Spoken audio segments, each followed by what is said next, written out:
Well, as we said a little bit earlier, we are in a season that the church oftentimes calls Advent. And what we do in this season is we celebrate the fact that Jesus came down, that Jesus is the light in our darkness, that Jesus provided a way so that we can have hope. But even as you heard a little bit earlier, we don't just celebrate the fact that Jesus came down, we celebrate the fact that we continue to expectantly wait on a promise that will one day be fulfilled. That Christ again will return, and as he returns, he will restore, he will renew all things. And so what we've been doing over the last week in this sermon series is we've been in the book of Luke, and we're actually going to be in the book of Luke, not just during the Advent season, but really over the rest of the winter going into the spring. And in the book of Luke, what we did last week was we looked at the story of Mary and how God entered into her story to provide hope. And today what we're going to do is look at the story of a couple named Zechariah and Elizabeth. As they were preparing for the birth of Jesus, how God entered into their story, entered into a season of waiting, and how in their waiting, he led them to worship.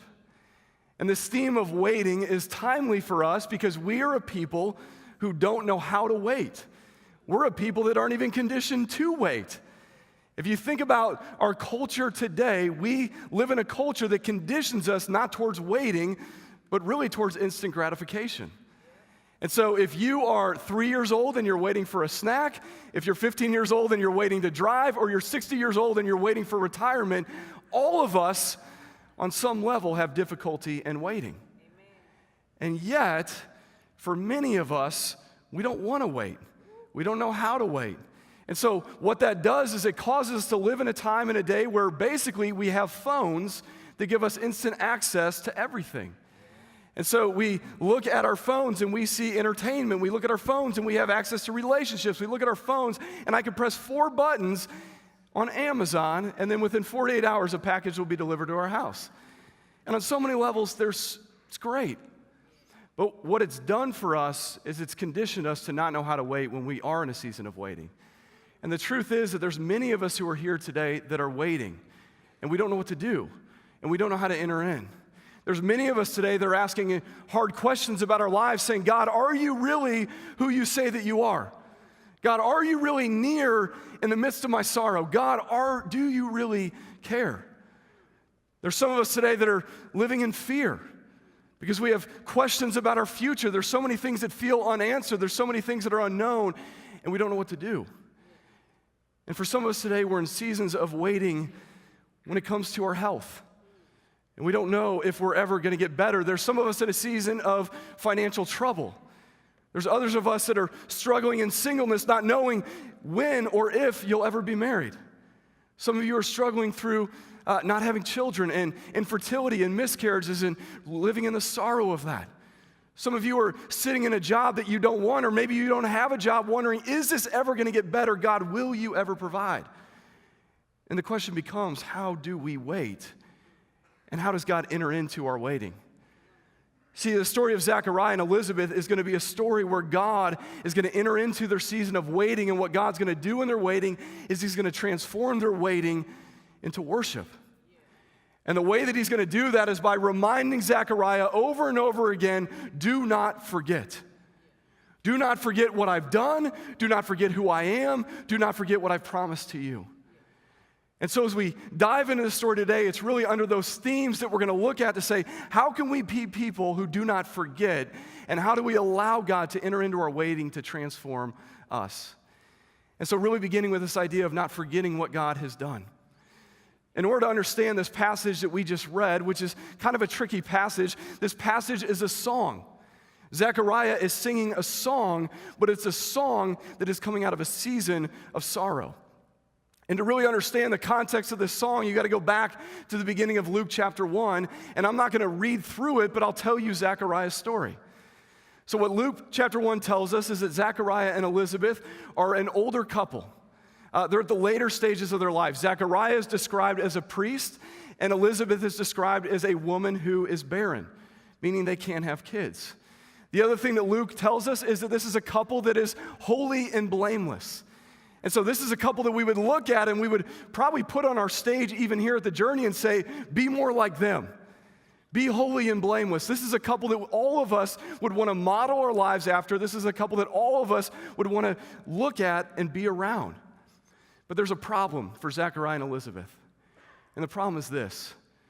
In the later stages of their life, the one thing that they've wanted, the one thing that they've prayed about is to have kids, and they haven't been able to have them. And you have to imagine that Zechariah, being a priest, over and over and over again had prayed. And he's at a point of his life, he's in a season of his life, in a stage where that prayer has gone unanswered, and in many ways that prayer has stopped. For Zechariah and Elizabeth, they're also a couple that's dealing with a tremendous amount of shame. See, to be a couple at their stage in this day, to not have kids would have been seen almost as disgraceful. And so you have to imagine that for Zechariah and Elizabeth, they're living their lives, and there's people around them wondering, well, what happened to them? What did they do wrong? Why is God withholding? Why is God punishing them? What have they done that the rest of us don't know about? And so by the time we get to Luke chapter 1, this is a couple that is weary. This is a couple that is living in shame. This is a couple that's longing for something that at this point they don't believe is going to happen for them. And the reason why that's significant in understanding is because Luke 1 goes on, and what Luke 1 tells us is that one day Zechariah is going to walk into a temple.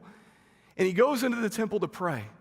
And when he walks into the temple, there's an angel that shows up, and it's this angel that showed up in our story with Mary last week. His name's Gabriel. And Gabriel shows up to Zechariah and he says, Zechariah, I have good news. That prayer that you've been praying, that thing that you've been longing for is going to happen. God is going to give you a baby. God is going to provide you a son. Now, you would think that if you would have heard this news, waiting and longing in the way that Zechariah has, you would be overwhelmed with joy. You'd be yelling from the rooftops. You would maybe be so emotional and crying because, again, this prayer has been answered. But if you read Luke chapter 1, what it tells us is that Zechariah looks at the angel and he basically says, I don't believe you. There's no way that this can be true. It tells us in verse 13 that Zechariah asks a question to the angel, and the question is, how do I know? How do I know that what you're telling me is the truth? And Gabriel's response is amazing. Gabriel says, here's how you know, because I am an angel standing before you. What more evidence do you need? He goes on in verse 14 and he says, I'm standing in the presence of God, and I'm standing in your presence telling you this is true. But here's the problem for Zechariah. The weariness and the shame and the longing has caused him to come to a place in his life where he has already decided what God can and can't do. And so he cannot receive, he cannot believe, he cannot embrace this message that the angel's telling him. He doesn't believe the angel. He doesn't believe what God is doing right in front of him because he's already decided what God can and can't do, and therefore this cannot actually be true. See, oftentimes for many of us as we wait, one of the greatest struggles in our waiting is when prayers go unanswered, we automatically reach conclusions of what God is going to do. See, there's many of you who have been waiting for a long time and you've given up. You've given up your prayer, you've given up on God, you've given up on what He can do, and you've already decided what He won't do. See, for many of us, when we wait, and this is what's happening to Zechariah, we become so consumed by the thing we're waiting for that we miss the very reality of what God's doing right in front of us. That God is at work in our lives, and yet we can't see it because we only see the thing that we don't have. It's a struggle of Zechariah, but it's a struggle for us as well, that the things that we long for that we don't get become the things that overwhelm our lives and prevent us from actually seeing God. God's presence, God's work, God's provision in our lives. As I was thinking about this sermon this week, I was reminded of a scene from one of the Harry Potter books. I don't know if you've ever read or seen the Harry Potter movies or books, but if you're not familiar, the first book is called The Sorcerer's Stone. And there's this scene in the book where Harry walks into this room and he finds a mirror. And this mirror has magical powers because the mirror will show a person what their heart desires most. And if you're familiar with the story, Harry loses his parents at a young age. They both die. Don't worry, it's not a spoiler. You find that out within like 10 minutes of reading, okay? Don't worry if you haven't read it yet, all right? But there's this theme throughout all of these books where the thing that Harry really longs for the most is family. He wants family in his life. And so when he finds this mirror, he stands in front of the mirror, and what the mirror shows him is him with his parents. And it gives him this amazing feeling. And so day after day after day, what Harry does is he goes back into this room and he stands in front of this mirror, and it's basically consuming his life. And one day, his mentor, Dumbledore, walks into the room, and he sees Harry sitting in front of this mirror. And he begins to tell Harry, this mirror is destructive. This mirror is damaging. And Harry doesn't understand. He says, well, why is the mirror damaging? Why is this mirror destructive? And he says, here's why it's destructive. Because many people have lost themselves in front of this mirror. Many people have become more consumed with what their heart desires and seeing that in front of them that they've missed the very reality of the life that they're living. See, that's what's happening to Zechariah, and oftentimes that's what happens to us. When we wait, we lose sight of the things that God's doing. When we wait, we lose sight of the things that God's already done in our story. The ways that God has been faithful, the way that God has been present. And instead, we do what Zechariah does, and we just assume what God can or can't do, and we lose sight of what God is doing. That's why Zechariah has to be told by the angel that this is happening, because Zechariah has forgotten God, even though he's a priest. And so here's what happens to Zechariah. The angel looks at him and he says, you know what? God is still going to provide this baby for you, but I'm going to punish you. And the way that I'm going to punish you is I'm going to take your voice away. That for the next 9 months before this baby is born, you will not be able to speak. And the reason why I'm punishing you is so that you will begin to see God's presence right before you. And so the thing that the angel has to do, that God has to do, is he has to take Zechariah's voice away so he can actually see who God is. And so our story goes on. And what happens for Zechariah is for the next 9 months, he is unable to speak. Think about that in the context of what Zechariah does. Zechariah is a priest. You have to imagine that as a priest, he's using his voice often, and now God has taken away the very thing that he's able to do. Why? To get him to stop and to see God. Now, I don't know about you, but if God showed up today and told me, I'm going to take your voice away for the next 9 months, that would be very problematic. It would be incredibly difficult. I know that for me, what it would mean is no more preaching, no more ministry, no more friendship, because here's the problem. I like to talk a lot, way too much. But I think about what I would have to give up, and I also think about what I would actually be able to do. And maybe, instead of talking, I would begin to see the people and the things that are actually around me. I'd be able to see my wife. I'd be able to see my kids. I'd be able to see and hear God.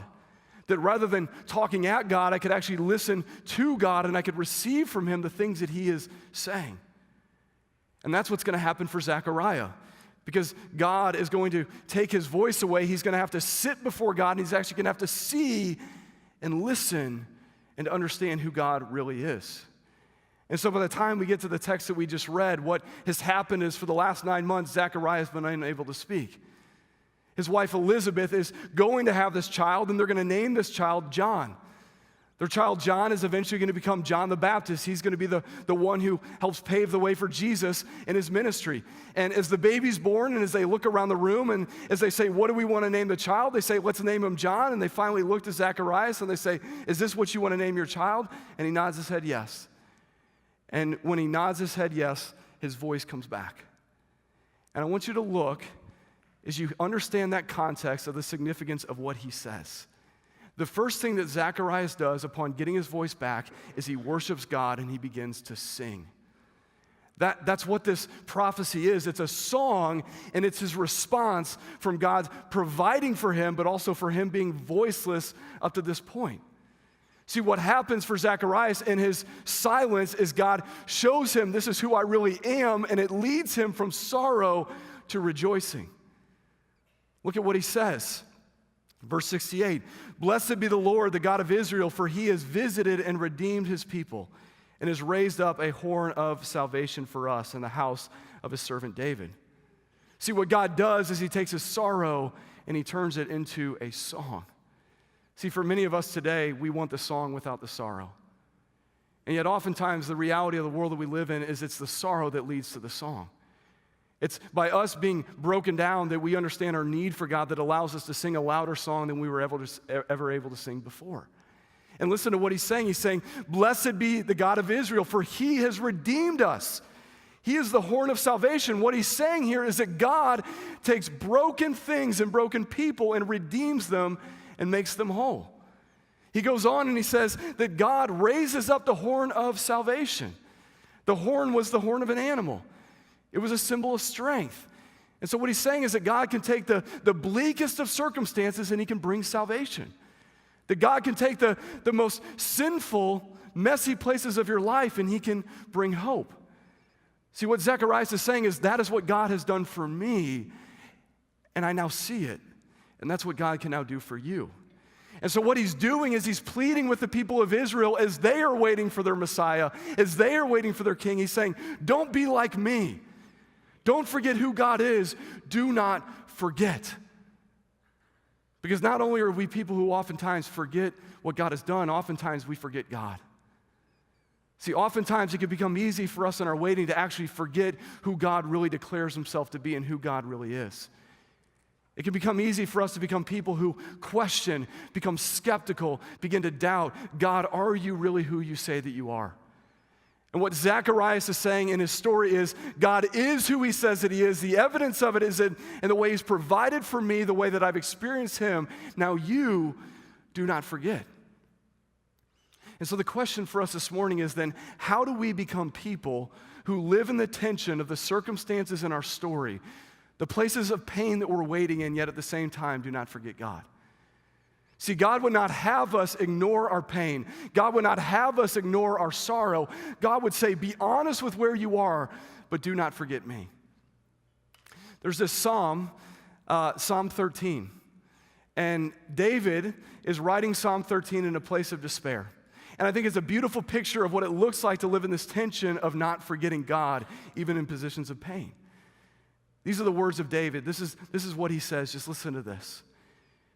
David's writing as he's in a depression, and he says, how long, O Lord, will you forget me? How long, O Lord, will you hide your face from me?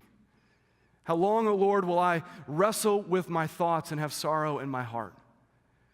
This is a man who is lamenting. This is a man who's in despair. And he continues on in that psalm. He continues to lament. But he gets to the end of the psalm, and this is what he says. But I will trust in your unfailing love.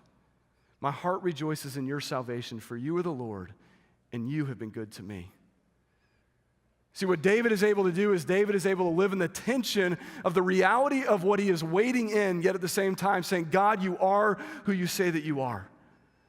What Zacharias is calling us to in this song is saying, do not forget who God is. Do not forget that God is who he says that he is, even if you can't fully see it or experience it in your story. But Zacharias isn't just telling us who God is. Zacharias is also pointing us back to not forgetting the promise that God has given to us. See, what Zacharias is doing is Zacharias is using his story of waiting for a child to point to a greater story of a people of Israel who are waiting for a Messiah. See, the context in which Zechariah is giving this prophecy is as a people are waiting for this Messiah that many people have prophesied about, that many people have promised who would one day come and redeem and restore in the way that Zechariah is talking about in his own story. And so what Zacharias is doing is he's saying, look at my story and use my story as a way to not forget the promises that God's given. This is what he says in verse 70. He says in verse 70, as he spoke by the mouth of his holy prophets from of old. He's saying, hey guys, as you're waiting, don't forget the things that God has promised to you. Don't forget the way that the prophets have declared that one day that this Messiah will come. See, here's what's happening in the context of Zechariah's story, is the people of Israel over 400 years ago had heard a prophecy that one day a Messiah will come, that one day a Messiah will make things right, that one day a Messiah will restore the people of Israel. And there's been 400 years of silence. The people of Israel, in the same way for Zechariah, are weary. They're full of shame. They're embarrassed. Is this ever going to happen for us? And they're longing in the same way that Zechariah and Elizabeth are. And yet what Zacharias is doing is he's saying, don't forget the promise. And then he starts pointing them to what the promise is in verse 72. The promise to show mercy, promise to our fathers, to remember the holy covenant, to remember the oath that he swore to our father Abraham. See, what he's doing is he's basically saying to them, do not forget the promise that the Messiah is coming. And guess what, guys? The good news is the Messiah is coming now in the form of Jesus. That this baby that's going to be born to Mary, this baby who's going to be lying in a manger, he is going to be the Messiah, and he is going to be the one that delivers you from your enemies. He is going to be the one that redeems these people. He is going to be the one that holds up the horn of salvation. See, he's trying to draw them back to the promise. Why? So that they can find hope and they're waiting.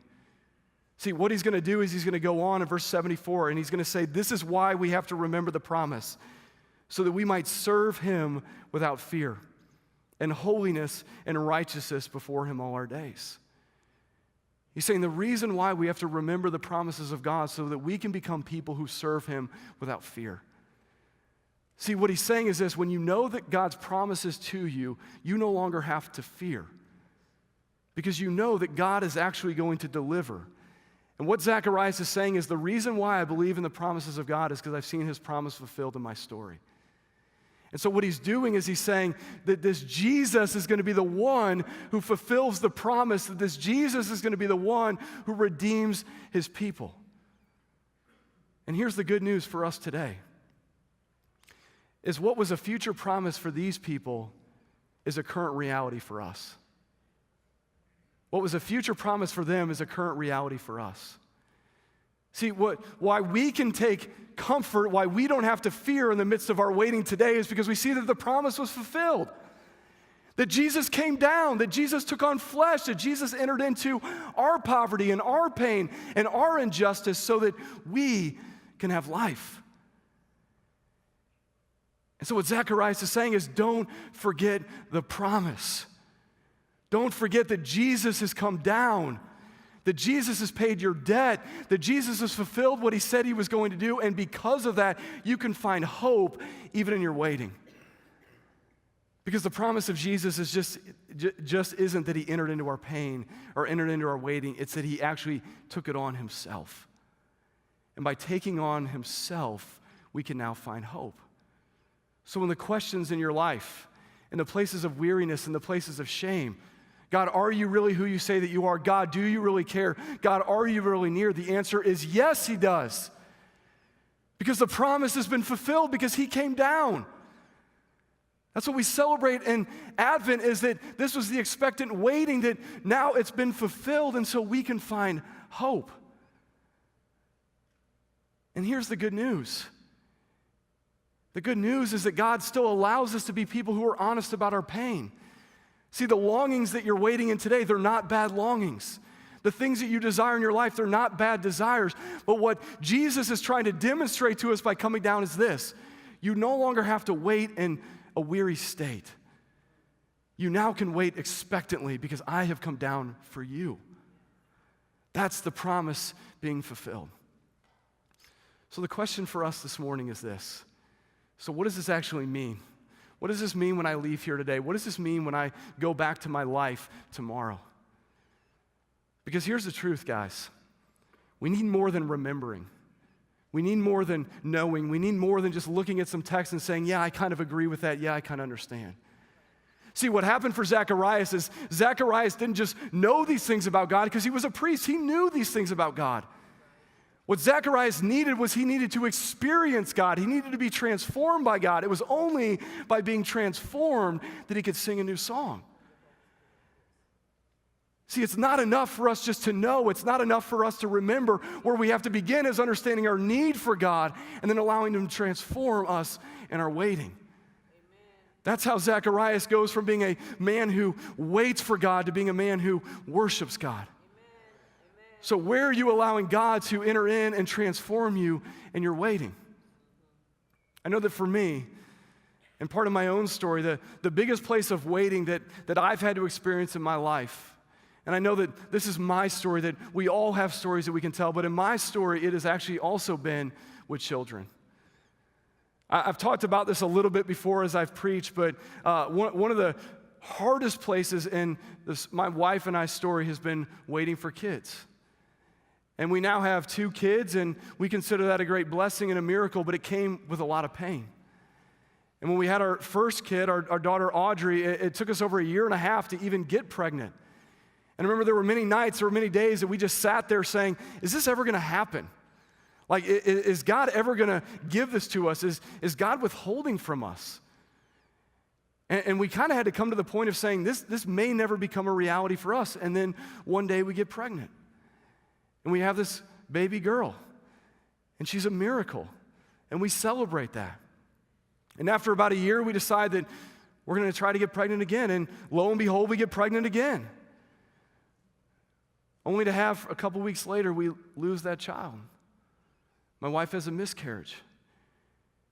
And it begins to bring about a lot of pain and a lot of anger and a lot of confusion and a lot of frustration, saying, God, what are you doing? God, are you really who you say that you are? God, why are you allowing us to endure this pain? And we sought the Lord. And we sought counsel from others. And a couple months later, we get pregnant again. And a couple days later, we lose another child. And we're left again wondering, God, is this ever going to happen? Can we even have a kid? God, what are you doing? And remember that season of waiting, there was so much pain. There was so much hurt. There were so many tears. There were moments where we didn't even know how to minister to each other, my wife and I. And in the midst of that, one day we decided that we were going to take a trip. We just needed to get away. We just needed to get out. We just needed to kind of heal. And so we went to Colorado with my family. And we went out to Colorado, and one of the things I've talked about in the past is one of the things that I love to do is climb mountains. And so I decided one day I was going to go climb a mountain by myself. It's just a way that I could process all of this. I don't advise climbing a mountain by yourself. It probably wasn't the smartest thing for me to do, but it felt like the right thing to do in that moment. And so I remember hiking up this mountain and just verbally out loud saying, God, I don't know what to do. God, I just feel like there's silence from you. God, I don't even know what to say to my wife right now. God, I've cried every tear that I have left. I don't know what to do anymore. And I got to the top of this mountain, I just sat up there. And I remember sitting there just in the silence and in this majestic place, just saying, God, I need you. God, I need you. And as quickly as those words came out of my mouth, the Lord put Psalm 23 in my heart. I'm sure many of you are familiar with Psalm 23, but Psalm 23 begins this way. The Lord is my shepherd. I shall not want. He makes me lie down in green pastures. He leads me beside still waters. He restores my soul. And in that moment, as the Lord put that on my heart, I just remember saying, God, let that be true. Let me believe that you're my shepherd. Let me believe that you're restoring my soul. And I just sat there and I pulled out a journal and I just started writing and just writing all the things that I had felt, all the things that I still believed about God. And I pulled the journal out a couple nights ago, and this is the way that I ended that journal. I ended it by just saying, you are restoring my soul. I have to believe that you're restoring my soul, whether I see it or not, whether I feel it or not, you are restoring my soul. I sat up there a little bit longer, I prayed a little bit more, and then I decided to go back down. And as I started going down, I felt like the Lord had changed my heart. I had this moment where I was able to see my need, and God met me in that need. And I just started singing. Now, I am not a singer. That would not have been a pleasant thing if anybody was hiking with me, but for some reason, I just recalled this song that we've sung here every once in a while. It's called All the Poor and Powerless. And there's this line in the bridge of that song, and the line is, shout it. Go scream it from the mountains. Go tell it to the masses that he is God. And I remember just over and over again saying, shout it, you are God. You are God. Help me to believe that you are God. And I got down off that mountain, and I'll tell you the truth. My circumstances were still my circumstances. My wife and I continue to struggle, but what changed was my heart. What changed was my posture. I said, God, teach me how to worship you even as I wait. Teach me how to see you even in the waiting, to know that you are real, that I would call out and cry out to you. Where are you weary? Where are you struggling? Where are you questioning and even doubting God in your story? See, the hope of Advent and the good news of Advent is that God is our peace. That God is our peace and our waiting. The way that we believe that is that he took on flesh, that he entered into our story, that he has provided a way. And what Jesus wants to say is that I went to the cross so that you no longer have to wait and weary, but now you can wait expectantly, and now you can experience worshiping me. That I can enter into your story with you and that you will experience me. So my challenge, my encouragement for you, if you are in a season of waiting today, is to be intentional, to be honest, but to worship. Because God has come down. Jesus has said that I am the Redeemer, that I am the one who has rescued you from your enemies, that I am the one who has now delivered you in your waiting. That we can wait, but we can wait expectantly, that we can wait by worshiping him. Let's pray. So God, we come before you now, waiting, in weary and shame and longing, and yet, God, you know every story, you know every need, and I pray, Lord, that you would enter into those stories. Lord, we don't just need to know things about you. We don't just need to know a couple Bible verses. We need you. So, Lord, give us a posture of humility. Give us a posture of repentance. Lord, help us to just name the ways that we have tried to control our situation, the way that we've even tried to control you. Lord, I pray that we would give it to you, or that you would enter in, that we would know the hope that we have that you came down, and Lord, that you have provided a way. Lord, help us to worship even as we wait, and to wait expectantly. We love you, God, and we pray this in your Son's name. Amen.